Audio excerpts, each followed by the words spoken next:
spectacular tales told by defectors. Before the invasion, the New York Times' Judith Miller would write 6 prominent stories based on their testimony. Ahmed Shalaby is a controversial leader of the Iraqi opposition. And still on the web, a report about the defectors, narrated by Judith Miller and produced by New York Times Television for the NewsHour on PBS. Well, Judy Miller had been an old friend of Chalaby, did a lot of the stories on Chalaby, was very favorable to Chalaby. James Bamford found out that in 2001, Chalaby had arranged for Miller to meet in Thailand with a defector from Iraq named al-Hadari. So al-Hadari was in Bangkok. Judy Miller flew there to interview him. The New York Times ran a front-page story basically confirming everything the administration had been saying about Iraq. Al-Hadari said he was a Kurd from northern Iraq. He told Miller the Iraqis had hidden chemical and biological weapons, some, Miller reported, right under Saddam's presidential sights. The story spread far and wide. The New York Times remains immensely influential. People in the TV world read it every morning, and it's amazing how often you'll see a story go from the front page of the day's paper in the morning to the evening newscast at night. People in government, of course, read it, think tanks and so on. There were some red flags that the New York Times story threw out immediately, which caught our eye immediately. The first was the idea that a Kurd, the enemy of Saddam, had been allowed into his most top secret military facilities. I don't think so. That was, for me, the biggest red flag. And there were others, like the idea that Saddam Hussein would put a biological weapons facility under his residence. I mean, would you put a biological weapons lab under your living room? I don't think so. The first rule of being an intelligence agent or a journalist, and they're really not that different, is you're skeptical of defectors because they have a reason to exaggerate. They want to increase their value to you. They probably won something from you. Doesn't mean they're lying, but you should be. Journalists are supposed to be skeptical, right? And I'm afraid the New York Times reporter in that case and a lot of other reporters were just not skeptical of what these defectors were saying, nor was the administration. A former top Iraqi nuclear scientist tells Congress Iraq could build 3 nuclear bombs by 2005. Well, now another defector, a senior Iraqi intelligence official, tells Vanity Fair in an exclusive interview that Saddam Hussein has trained an elite fighting force in sabotage, urban warfare, hijacking, and murder.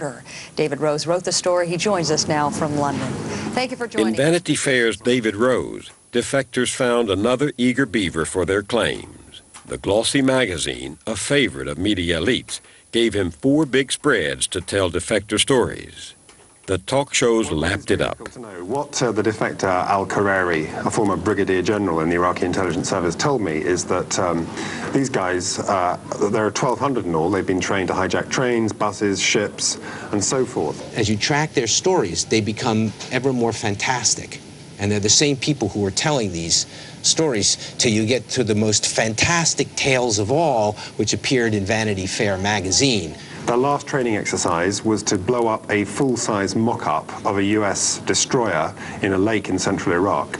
Or jumping into pits of fouled water and having to kill a dog with your bare teeth. I mean, and this was coming from people who were appearing in all of these stories, and sometimes their rank would change. Moussaoui told us that he has verified that this man was an officer in Iraq's ruthless intelligence service, the Mukhabarat. And you're saying, wait a minute, there's something wrong here. Because in this story, he was a major, but in this story, the guy's a colonel. And in this story, this was his function, but now he says in this story, he was doing something else. The defector is telling Moussaoui that in order to evade the UN inspectors, Saddam Hussein put his biological weapons laboratories in trucks that the defector told us he personally bought from Renault. Refrigerator trucks, kind of thing. Yeah. And how many? 7. Leslie Stahl and CBS retracted their story a year after the invasion, when nearly all the evidence presented by defectors proved to be false. Vanity Fair's David Rose later said high government officials had confirmed his stories, but these were the very officials who had bet on Chalaby as their favorite man of war. To the Knight Ridder team, it all smelled of a con game. What he did was reasonably clever but fairly obvious, which is he gave the same stuff to some reporters that for one reason or another he felt would simply report it.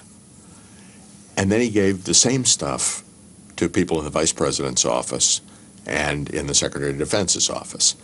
And so if the reporter called the Department of Defense or the Vice President's office to check, they would have said, oh, I think you can go with that. We have that too.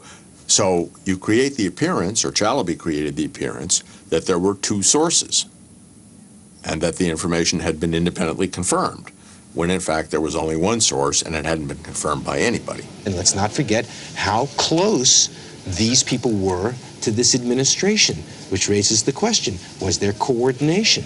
I can't tell you that there was, but it sure looked like it. The administration